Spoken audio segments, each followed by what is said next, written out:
여러분들 요새는 또 영국의 경제가 정신 나갈 것 같죠? 영국의 화폐 파운드화가요 진짜 말이 필요 없을 정도로 박살나기 시작했습니다. 이 파운드화가 35년 만에 역사상 최저치를 갱신하면서 진짜 아찔하게 떨어졌고요. 전 세계 언론들은 떡락하는 파운드화를 보고는 영국발 금융위기가 터질 수도 있다고 경고하면서 다들 막 설레발치고 있는 중이에요. 그 와중에 영국의 국채 금리는요 하늘을 뚫을 기세로 올라가고만 있습니다. 아니 무슨 영국의 국채 금리가 이렇게나 변동성이 큽니까? 이게 말이 돼요? 이게 다 투자자들이 영국을 믿지 못하고 있으니까 국채 금리가 이렇게나 떡상했습니다. 진짜 기가 막히게 죄다 꼬이고 비틀려가지고 엉망이 된 게 영국의 상황인데 여기다 대고 IMF는 뭐라고 말을 하냐면요. 영국은 내년 G7 국가들 가운데 경제 성장이 가장 더딜 것으로 전망됩니다. 2023년 영국의 GDP 성장률은 0.5%로 최하위를 기록할 거예요 라는 말을 들을 정도입니다. 지금의 영국이. 그래서 오늘 영상은 도대체 영국이 왜 이 지경이 됐는지, 뭔 일이 또 터졌길래 영국이 이런 대접을 받는지 아주 쉽고 재밌게 알아보도록 할게요.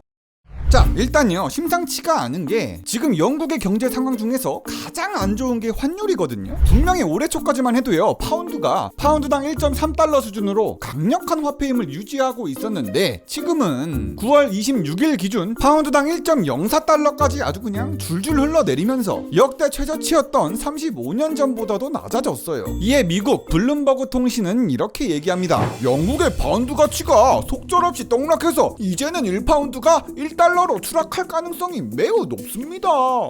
진짜 어질어질하죠. 달러와 파운드가 1대1이라니. 야, 파운드는 올해 9개월 동안요 가치가 26%나 녹아내렸습니다. 원화도 20%로 많이 떨어졌는데 영국은 더 심각해요. 이게 사실 1달러가 1파운드가 돼간다는 게 모르시는 분들은 감흥이 없을 수도 있잖아요. 그래서 제가 파운드화 가치의 장기 차트를 갖고 와봤거든요. 여기 보시면 영국의 파운드화는 최근 20년 동안은 떨어지기만 했습니다. 물론 가치가 높을 때도 있었죠. 2007년 말 파운드당 2달러였던 과거의 영광은요 2008년 전 세계적인 금융위기를 겪으면서 1.5달러대까지 훅 떨어졌습니다. 이때도 막 30%씩 화폐 가치가 사라질 정도였어요. 그리고 나서 파운드가 또 떡락한 시기가 2016년 아시죠? 영국이 유럽연합 EU에서 빤스런 쳐버린 그 유명한 브렉시트 사태 아니겠습니까? 이때도 1.5달러 수준이었던 파운드화가 약 20% 더 지하실로 내려가면서 파운드는 1.2에서 1.3달러 정도를 계속 유지해 왔습니다. 그리고 나서 큰일이 터졌던 게 2020년 코로나 사태 때잖아요. 그런데 이때 영국은 강력했던 게요 코로나를 그렇게 쳐맞고도 파운드화는 도리어 1.4달러까지 오르는 모습을 보여주면서 뚝심 있는 모습을 봤습니다.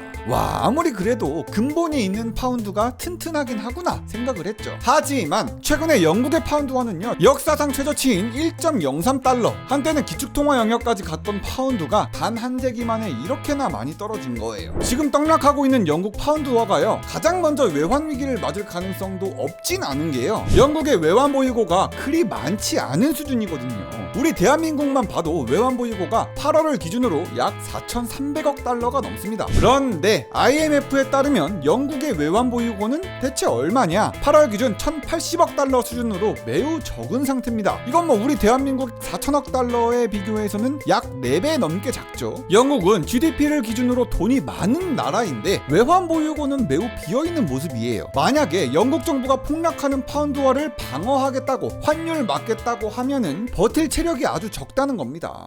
자, 여기까지 해서요 여러분들은 이제 이런 생각이 드실 거예요. 아니 도대체 파운드화가 왜 이렇게나 많이 떨어진 거냐구리. 이유 좀 알려달라구리. 영국이 지금 휘청거리는 이유로 가장 많이 꼽히는 게요 첫 번째로 전 세계와 거꾸로 움직이고 있는 영국의 경제 정책 때문이거든요. 지금 영국 경제의 운전대를 잡은 사람, 경제 정책을 결정하는 사람이 바로 이 두 사람입니다. 왼쪽에 보이시는 누나가 바로 영국의 신임 총리 리즈 트러스 누나고요. 오른쪽에 보이시는 형님이 또 새로운 재무장관 콰지 콰탱 형님입니다. 발음도 어려워. 아무튼 두 분 다 저번 달 9월 초에 임명된 따끈따끈한 분들이에요. 그런데 이 두 분이서 영국이란 나라를 말아잡수시고 있다는 말들이 진짜 많거든요. 먼저 지난 9월 23일 콰지 콰탱 형님이 이런 정책을 내놓습니다. 올해 영국은 대규모로다가 세금을 낮추는 감세 정책을 실시하겠습니다 라고 해서 약 450억 파운드 규모의 그냥 화끈한 감세 정책. 원화로 환전하면 영국은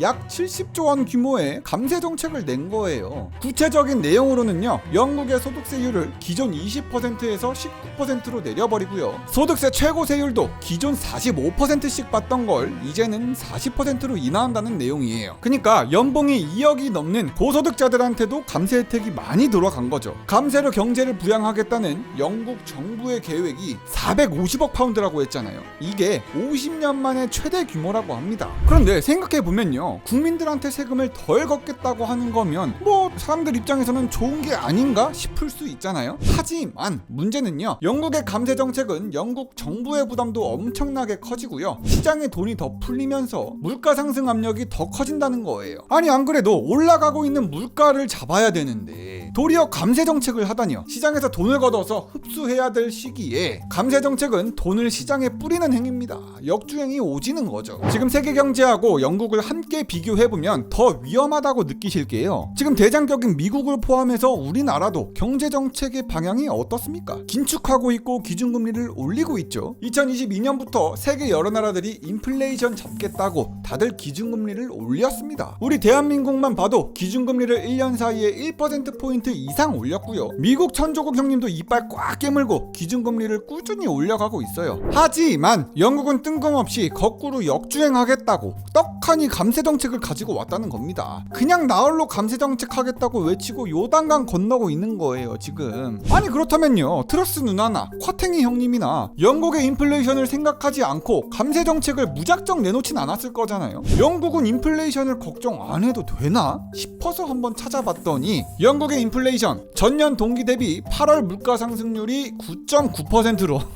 높잖아. 아니 사실상 10%나 인플레가 왔다는데 어떻게 감세를 합니까? 이거 진짜 혼란합니다. 혼란해. 지금 우리 대한민국의 물가가 5에서 6%대라고 걱정하던 게 엊그제 같은데 영국을 보니까 오히려 마음이 놓일 정도예요. 얘네는 그냥 10%야. 영국의 인플레이션율 약 10%는요 최근 40년간 중에서 최악의 인플레이션이라고 합니다. 이 차트를 보시면요, 정말 아득한 과거 1980년대 초에나 볼 수 있었던 9%대 물가 상승률이 지금 2022년 8월에 벌어진 거예요. 사실상 물가 위기가 왔다고 봐도 무방할 정도입니다. 같은 기간 영국이 인플레이션 약 10%를 찍을 때 동네 친구들인 독일은 7.5%, 프랑스가 5%, 이탈리아가 7.9%를 찍으면서 주변 유럽 국가들에 비해서도 영국의 인플레이션은 확실히 높은 편이에요. 영란은행은 연내 물가 상승률이 13%가 넘을 것으로 예측하고 있습니다. 영국 물가가 40년 만에 최고치를 찍었는데도요, 영국 정부는 사실상 시장에 돈을 풀겠다는 감세 정책을 하는 건 분명히 뭔가 이유가 있을 거잖아요. 트러스 누나나 쿼탱이 형님이 이러시는 이유는 인플레이션 잡는 걸 최우선적인 목표로 설정하지 않았기 때문에 그렇습니다. 그럼 물가 제끼고 안 잡을 거면서 이분들이 지향하는 목표가 뭐냐?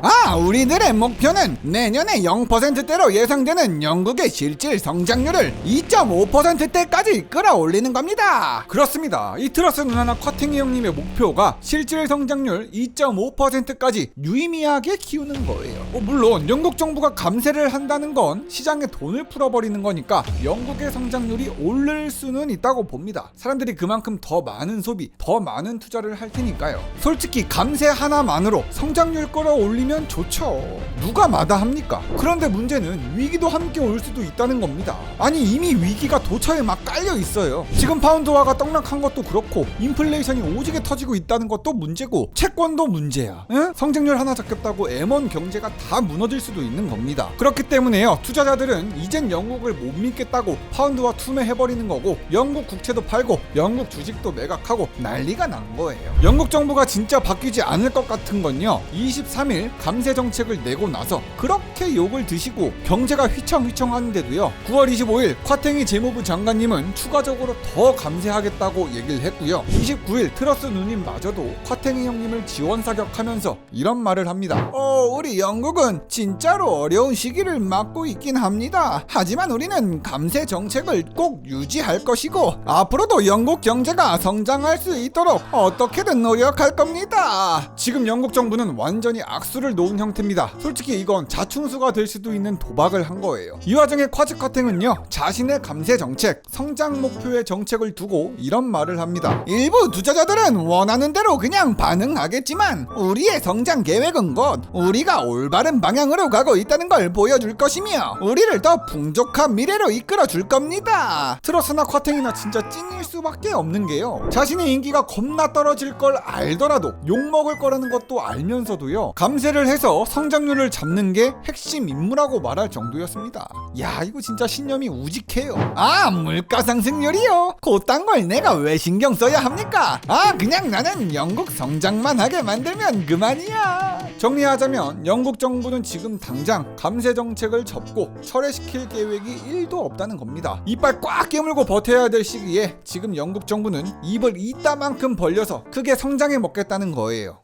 자, 이런 상황에서요, 영국 정부가 이렇게 과감하게 도박수를 갖고 나오니까 영국에 투자하고 있었던 투자자들의 발에는 진짜 불이 붙었거든요. 투자자들은 현재 영국 자산을 죄다 팔아제끼고 있습니다. 이걸 보시면 30년 만기 영국 국채의 금리를 볼 수 있거든요. 트러스 누나가 영국 총리 자리를 꿰차기 전, 그러니까 9월 1일까지만 해도 영국의 30년 만기 국채 금리는 연 2.3% 수준으로 매우 안정적이었습니다. 하지만 23일 트러스 누나의 감세빔을 맞고 나서 이 영국 국채 금리가 4%대를 뚫고 올라갔습니다. 한 방에요. 감세만 하면 무조건 영국 재정에 구멍 날 거나 마찬가지니까요. 이걸 걱정한 투자자들이 영국 국채를 죄다 팔아버린 거예요. 9월 28일에는요, 이 영국 국채 금리가 5.1%를 찍어버리면서, 야, 이건 무슨 30년짜리 국채가 주식 움직이듯이 막 팍팍 움직여요. 영국 국채 30년짜리가 아니더라도 20년, 10년짜리 채권도 남아나질 않았습니다. 또 한 가지 영국이 걱정되는 건요, 감세 정책 하겠다고 하면서 그만큼의 돈은 다른 데서 메꿔 와야 되잖아요. 무작정 돈을 풀 수는 없잖아. 지금의 영란은행은 기준금리도 올리고 있는 중이라 인플레 잡겠다고 혼자 고군분투를 하고 있는 중이라서요, 영국 국채를 구매해주진 않을 거거든요. 그래서 영국 정부가 생각해낸 게 뭐냐? 아, 돈이요? 당연히 없지요. 허나 방법이 있습니다. 영국 국채를 더 찍어내서 해외에다가 갖다 팔면 이건 뭐 돈이 들어온다 아닙니까? 아주 그냥 뒤통수가 얼얼해요. 부족한 세수를 충당하려면요, 대규모 국채 발행이 필요합니다. 근데 이걸 영국 채권을 사주는 국내외 민간 투자자들한테 의존하겠다는 거예요. 그러다 보니까 영국 채권 금리가 겁나 올랐죠. 별로 신뢰도 안 가는 영국 채권이니까 금리 높게 쳐줘야지. 자금 마련 계획이 없는 대규모 감세는요, 결국 미래의 영국 국민들한테 빚을 전가하는 꼴밖에 안 됩니다. 미래의 자신한테 책임을 전가하는 거고요, 미래의 후손들한테 빚져놓고 나중에 갚아달라는 겁니다.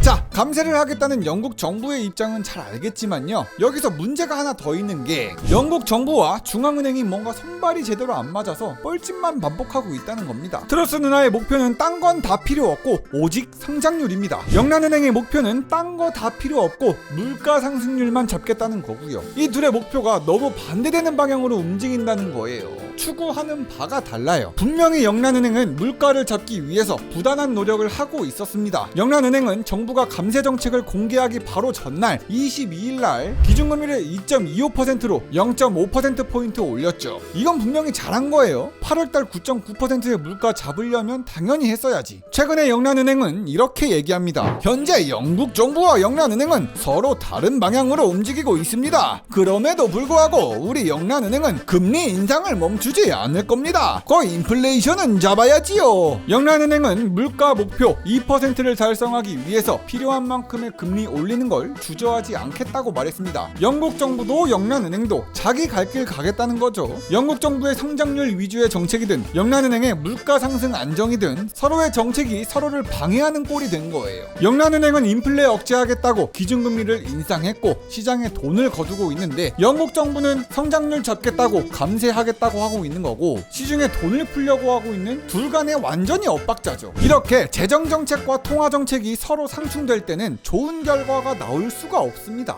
영국의 지금 상태를 보고 IMF는 이렇게 얘기합니다. 영국 정부의 감세 정책은 지금까진 영란은행의 노력에 찬물을 끼얹을 수도 있습니다. 그 멍청한 짓 하지 마세요 라고 말하면서 목적이 어긋나는 정책을 양쪽에서 하면 안 된다고 했습니다. 영국한테 경고를 날리는 친구들도 정말 많습니다. 않습니다. 경고성 멘트만 모아놓고 읽어드려도 30분은 떠들 수 있는데 진짜 영국 정부를 두고 극딜을 찰지게 박은 것만 몇 개 읽어볼게요. 누리엘 루빈이 뉴욕대학교 교수는요, 영국은 결국 IMF의 구제금융을 구걸하게 될 것이라는 예언까지 했습니다. 아니 이거 막담을 무슨 저주같이 해놨어요. 보통 선진국의 경제정책에 대해선 말 꺼내지 않던 IMF마저 중재 한번 해보겠다고 이렇게 얘기했습니다. 니네 영국 때문에 글로벌 금융시장이 불안해지지 않았습니까? 제발 생각들 좀 하시고 영국 감세정책을 철회하는 게 어떻겠습니까? 라고 말하면서 9월 28일 영국 감세정책 철회를 촉구하는 성명을 냈습니다.